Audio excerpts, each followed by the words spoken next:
Little witches. Tia Shah had always wanted a cat, but the Shahs were never ones for pets. Whenever their daughter asked for one, they'd take her to the bookshop and bring home an armload of books. Mrs. Shah maintained that she had her allergies, so Tia buried her nose in books and tried to be a good daughter. The children at school made fun of Tia. She was always carrying books bigger than herself when girls her age had discovered the joys of makeup and fashion statements, and boys had graduated from beach balls to cricket bats. Tia paid them no heed. Mrs. Shah said that she should only be friends with people who liked her for who she was.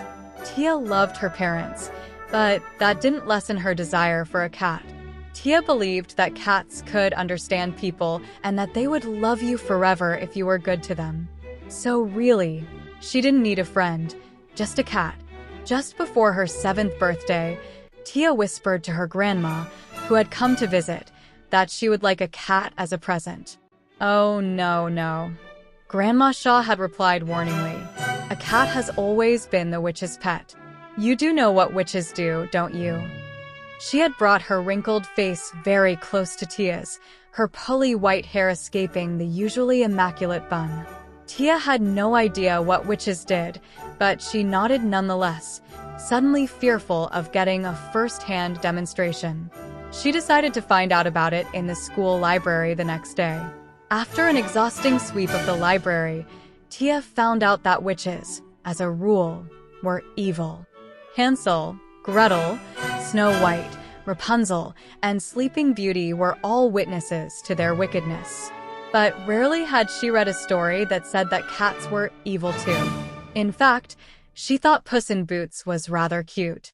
Tia had always been discouraged from reading fairy tales, which had been fine. The gravity of the moon had sounded much more interesting than the man in the moon.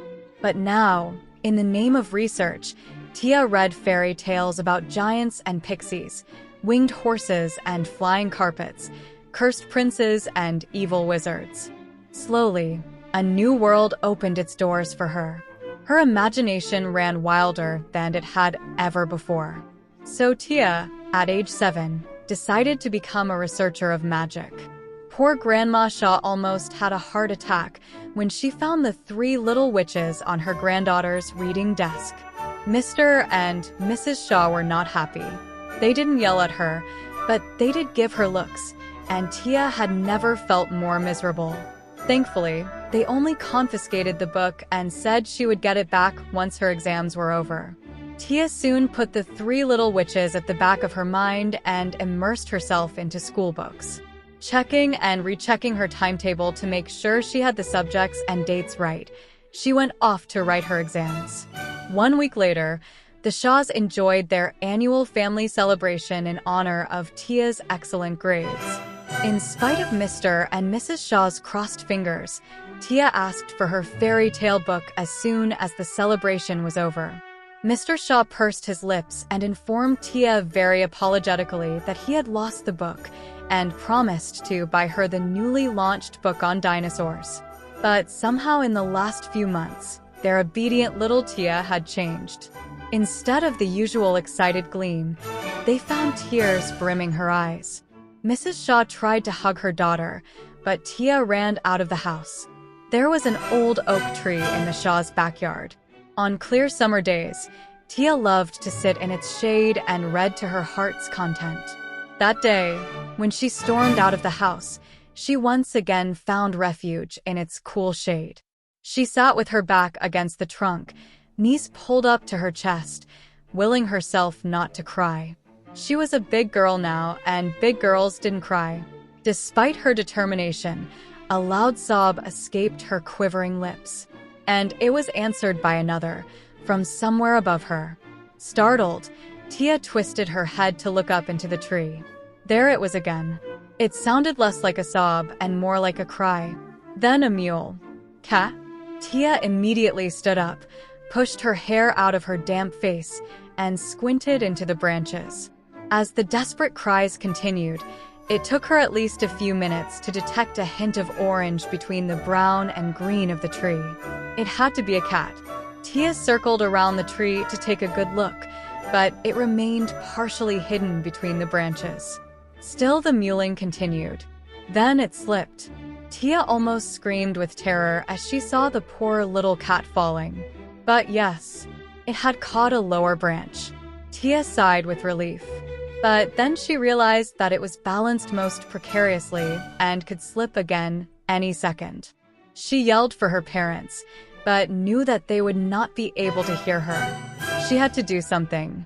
Now. By herself.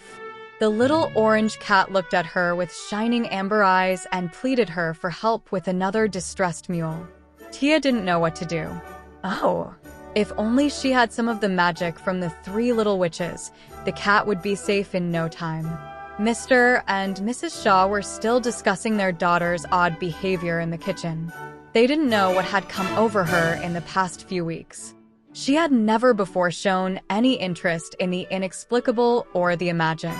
And here she was, crying over a magic book. Mr. Shah decided to get to the bottom of this. With his wife in tow, he went out the back door in search of Tia. Mr. Shah would wonder for a long time whether the sight that welcomed him was inexplicable or imagined. But he didn't know what he saw. A fur ball resembling a small cat was hurtling through the air towards his daughter as if drawn by an invisible string. He ran forward to save Tia from this unknown missile, but he soon saw it was just a cat. And Tia had the most ecstatic expression on her face.